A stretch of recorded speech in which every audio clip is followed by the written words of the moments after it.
খুব সিম্পল একটা রেসিপি কামরাঙার চাটনি।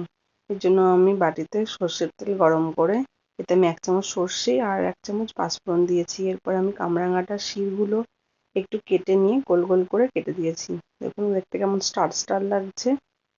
এরপর এটা আমি দিয়ে একটু নুন আর একটু হলুদ দিয়ে ভালো করে নাড়াচাড়া করব যতক্ষণ না এটা একটু মজে আসে।